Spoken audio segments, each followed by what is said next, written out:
Forced positivity or toxic positivity basically means invalidating a person's emotions. It shames feelings of disappointment, regret, sadness, and grief as faulty or incorrect. People engaged in toxic positivity are criticized for spouting platitudes like, "Everything happens for a reason. Find the good in this. Stay positive. It'll get better." In the failure way to success mindset, we would never suggest that people don't allow themselves to feel sad or disappointed. Depending on the situation, people can be deeply affected by a failure. It can be life-altering. Nothing about what we teach suggests otherwise. Timing plays a role in when to deploy the mindset we suggest, as do the conditions of the failure. A more significant rejection requires time to grieve the loss. Suppose you are excitedly waiting for the offer to your dream job. They call to let you know they went with another candidate. That would feel really bad. The healthy thing to do is to process and give yourself time to adjust to a new reality. We ask ourselves questions like, what does this mean?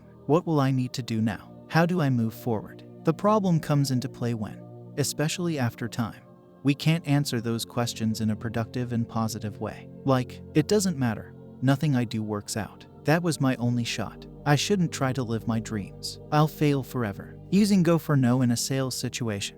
The failure and rejections are short-lived, and our goal is to keep people on an emotional even keel. We encourage people when they get a no to a sale to respond in a positive manner, stay upbeat, and move on to the next person or task. A single no does not have to be emotionally devastating because there are ways to value that no. We teach people that to go for no is to become a person who embraces failure as part of the process of seeking success. Want more success in your life? Be willing to fail in equal amounts. But humans are emotional creatures, and after a lot of rejection, since we are biologically wired to be a part of a tribe, it can't help but affect us. Avoiding rejection is hardwired into our DNA. We talk about what can be done to reduce those negative emotions and strategies to bounce back quickly. Not to negate those emotions as invalid or wrong, but to think differently about them. If you resent toxic positivity for the perceived harm it may cause, that's your choice. Life is not easy. It's not for the faint of heart. Ideally, you find a mindset that fits your spirit so that you can both achieve what you desire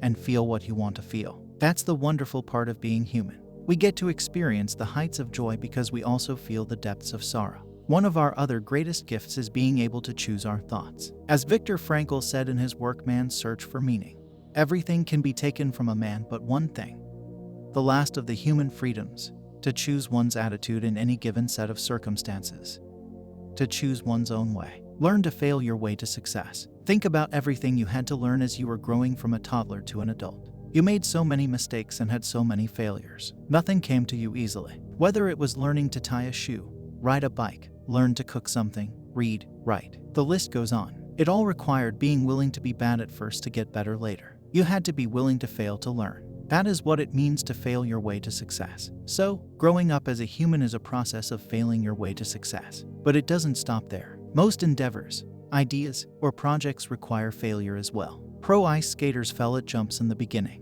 Award-winning writers had bad stories. Skilled surgeons fumbled at stitching. Programmers messed up their code. Actors botched auditions. No one is immune. Failing your way to success is a process that never ends if the goals and dreams continue to grow and expand. It's simply a cycle.